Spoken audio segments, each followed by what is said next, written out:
हम सब अक्सर यही सोचते हैं, है ना, कि कामयाबी का रास्ता सीधे सीधे तेज दिमाग या हाई आईक्यू से होकर जाता है। खासकर आज की एआई वाली दुनिया में ये बात और भी सच लगती है। लेकिन क्या सच में सिर्फ यही काफी है? आज हम एक ऐसे मानवीय हुनर पर बात करने वाले हैं जो हमें सिर्फ सफल ही नहीं बनाता, बल्कि एआई के इस दौर में हमारी जगह को और भी ज्यादा पक्का करता है।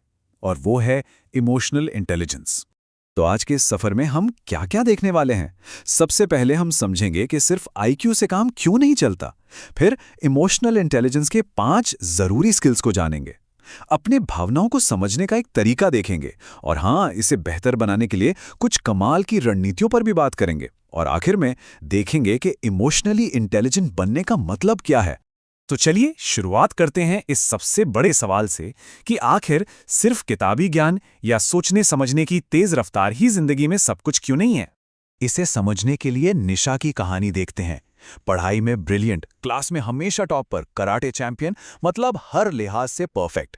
लेकिन कॉलेज पहुंचते ही रिश्तों को संभालने में उसे बहुत दिक्कत होने लगी। छोटी छोटी बातों पर बड़े बड़े झगड़े होने लगे। ये कहानी हमें साफ साफ दिखाती है कि आईक्यू के अलावा भी कुछ और है जो जिंदगी में कामयाबी के लिए बहुत जरूरी है। तो देखिए, आईक्यू और ईक्यू में एक बहुत ही बेसिक सा फर्क है। आईक्यू यानी इंटेलिजेंस क्वोशेंट, ये हमारे दिमाग की तेजी के बारे में है। हम कितनी जल्दी सोचते हैं, तर्क करते हैं, प्रॉब्लम सॉल्व करते हैं। वहीं ईक्यू यानी इमोशनल क्वोशेंट हमारी भावनाओं के साथ समझदारी से काम लेने की कला है। ये सिर्फ महसूस करने के बारे में नहीं है, बल्कि अपनी भावनाओं को समझना और फिर उन्हें सही तरीके से इस्तेमाल करना है। चलिए अब आगे बढ़ते हैं और देखते हैं कि ये जो इमोशनल इंटेलिजेंस है, इसे असल में बनाया कैसे जा सकता है। इसके लिए हम डॉक्टर मार्क ब्रैकेट का बनाया हुआ एक बहुत ही प्रैक्टिकल फ्रेमवर्क RULAR को समझेंगे। तो ये जो RULAR फ्रेमवर्क है, ये इमोशनल इंटेलिजेंस को 5 आसान सीखने लायक स्किल्स में तोड़ देता है। RULER। ये हमें अपनी भावनाओं के साथ डील करने का एक तरीका सिखाता है। तो चलिए एक एक करके इन सबको समझते हैं। पहला कदम R यानी रिकग्नाइजिंग या पहचानना। इसका मतलब है खुद की और दूसरों की भावनाओं को सही सही भाप लेना। कैसे? उनके चेहरे के भाव, उनकी बॉडी लैंग्वेज, उनकी आवाज का टोन देखकर। ये इमोशनल इंटेलिजेंस की पहली सीढ़ी है, उसकी नींव है। अब आता है U यानी अंडरस्टैंडिंग, समझना। देखिए, सिर्फ ये जानना काफी नहीं है कि कोई दुखी है, ये समझना जरूरी है कि वो दुखी क्यों है। खुद से ये सवाल पूछना, मैं ऐसा क्यों महसूस कर रहा हूं, ये हमें उस भावना की जड़ तक ले जाता है। तीसरा स्किल है लेबलिंग, यानी अपनी भावनाओं को सही नाम देना। अक्सर हम बस कह देते हैं मुझे बुरा लग रहा है, पर क्या वो बुरा असल में निराशा है, चिंता है या सिर्फ थकान? जब हम सही शब्द देते हैं ना, तो उस भावना को संभालना आसान हो जाता है। इसके बाद आता है E एक्सप्रेसिंग, यानी व्यक्त करना। हर भावना को हर जगह एक ही तरीके से नहीं दिखाया जा सकता, है ना? ये स्किल हमें सिखाता है कि अपनी भावनाओं को कब, कहां और कैसे जाहिर करना सही रहेगा, ताकि बात बिगड़े नहीं बल्कि बने।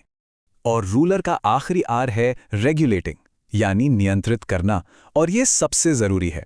इसका मतलब भावनाओं को दबाना बिल्कुल नहीं है, बल्कि उन्हें मैनेज करना है, ताकि वो हमारे फैसलों पर हावी ना हो और हम अपने लक्ष्यों की तरफ बढ़ते रहें। तो अब जब हमने इन स्किल्स के बारे में जान लिया है, तो चलिए एक बहुत ही मजेदार और प्रैक्टिकल टूल देखते हैं जो हमारी सेल्फ अवेयरनेस यानी आत्म जागरूकता को बढ़ाने में मदद करेगा। और ये इमोशनल इंटेलिजेंस का बेस है। सोचिए, हमारी हर भावना को 2 पैमानों पर मापा जा सकता है। पहला, एनर्जी, मतलब हम कितना एनर्जेटिक महसूस कर रहे हैं, कम या ज्यादा। और दूसरा, प्लेजेंटनेस, यानी वो एहसास कितना सुखद या अप्रिय है। इस ग्राफ पर हर भावना कहीं ना कहीं फिट बैठती है। इस टूल को कहते हैं मूड मीटर, और ये हमारी भावनाओं को 4 रंगों में बांटता है। पीला रंग मतलब हाई एनर्जी और अच्छा महसूस करना, जैसे जब हम बहुत खुश या उत्साहित होते हैं। लाल रंग है हाई एनर्जी लेकिन बुरा महसूस करना, जैसे गुस्सा या डर। नीला रंग है लो एनर्जी और बुरा एहसास, जैसे उदासी या निराशा। और हरा रंग है लो एनर्जी पर अच्छा एहसास, जैसे जब हम शांत और संतुष्ट महसूस करते हैं। अच्छा, तो अब हम अपनी भावनाओं को पहचानना और समझना सीख रहे हैं।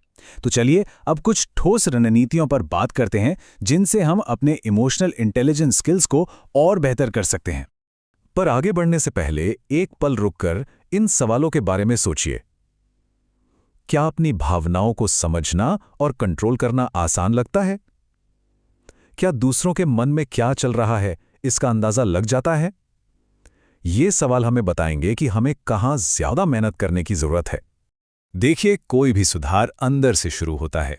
इन्हें हम इंट्रापर्सनल स्ट्रैटेजी कहते हैं।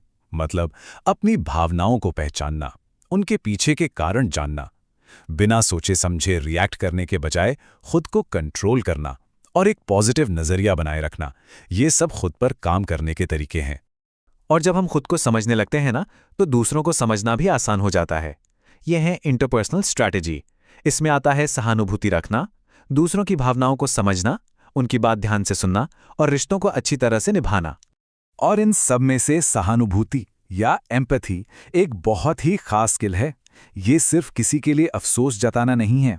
इसका असली मतलब है खुद को उनकी जगह रखकर उनके नजरिए से दुनिया को देखने की कोशिश करना। सहानुभूति बढ़ाने का एक बहुत ही आसान तरीका है अपने आसपास के लोगों पर थोड़ा और ध्यान देना। बस उनकी बातों को सुनना, उन्हें ऑब्जर्व करना। इससे न सिर्फ हमारे रिश्ते मजबूत होते हैं, बल्कि हमारी सोशल अवेयरनेस भी बढ़ती है। तो हमने ये सब क्यों समझा, इतनी सारी बातें क्यों की? चलिए अब इस पूरी चर्चा का जो सार है, जो मुख्य आइडिया है, उसे समझते हैं। डैनियल गोलमैन, जिन्होंने इस कॉन्सेप्ट को बहुत पॉपुलर किया, वो कहते हैं कि हमारी भावनाओं का अपना एक अलग मन होता है जो हमारे लॉजिकल दिमाग से बिल्कुल अलग सोच सकता है। इमोशनल इंटेलिजेंस असल में इन दोनों मनों, यानी सोचने वाले और महसूस करने वाले मन को एक साथ लाने की कला है। तो इस चर्चा को इस एक आखिरी विचार के साथ खत्म करते हैं। इमोशनल इंटेलिजेंस कोई ऐसी चीज नहीं है जिसके साथ कोई पैदा होता है। ये एक स्किल है जिसे कोई भी कभी भी सीख सकता है और बेहतर बना सकता है। और जिस तेजी से टेक्नोलॉजी बढ़ रही है, यही वो मानवीय कौशल है जो हमें बाकियों से अलग और सही मायनों में सफल बनाएगा। तो जाने से पहले खुद से बस एक सवाल पूछेगा, आज कौन सी एक भावना महसूस हुई और वो क्या बताने की कोशिश कर रही थी?